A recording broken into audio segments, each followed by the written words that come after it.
In this video, we're going to go over how to add products to your store.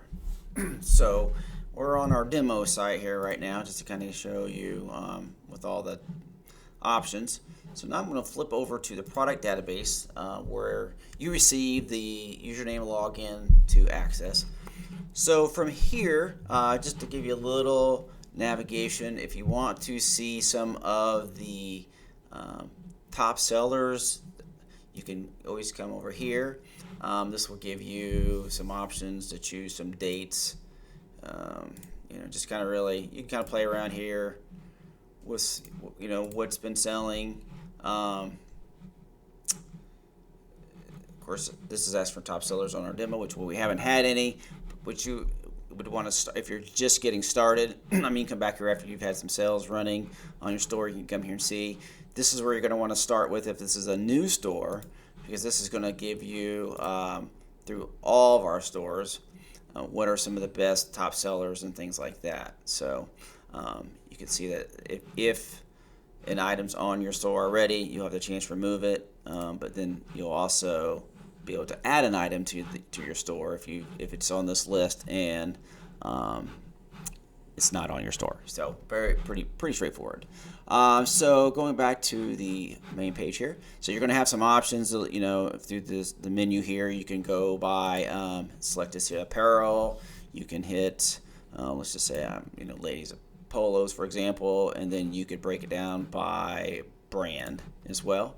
So if I go here, you can see this one's already on our store, but let's just add one. Let's add this one right here to our store. Hit add to store.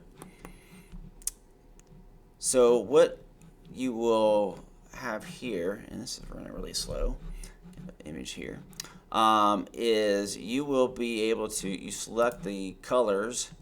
Actually, I'm going to go back here. One of those images is broken, and I need to figure that out. But let's go here. Let's do this again. We'll still do Nike, and let's grab this one and see if the images are good there. We're good.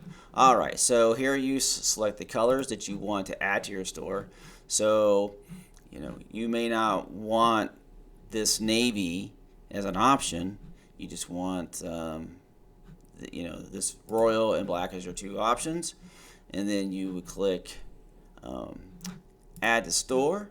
Now it's going to ask, out of those two color options, which one do you want to be as your featured image color, or the featured image that when you search on the store. So I'm going to say I want this royal to be on there. So you hit confirm, and so now what this is going to do is is creating this item on your store. Now something to note is when you add an item from the product database to the store, it will be available for everyone who accesses the store. So now you see this refreshed, and now it's showing that it's on your store. If you want to remove it, you would click here. So that's how that works. Now if I go back over here to our store, I do a refresh, and so you'll actually now see this is showing up as the most recent added product to my store, and I had selected that I wanted that royal color to be the featured image. So that's where that comes into play when you're selecting that. And again, if you want to remove it, you can from your store. This is where you would remove it. But that's all there is to adding products. So you can come here and choose all sorts of options, promo, things like that. If you have an item that is specific to a property, please contact our support team to help navigate with that, as right now there is not an option to limit the community that has access to a product that you add to your store from the product database. But that's all there really is to it. This will put it right on your store, and then it'll put it into the appropriate drop down as well. So if I go here, you'll see here's that item that we just added. So very simple. If you have any questions, just let us know.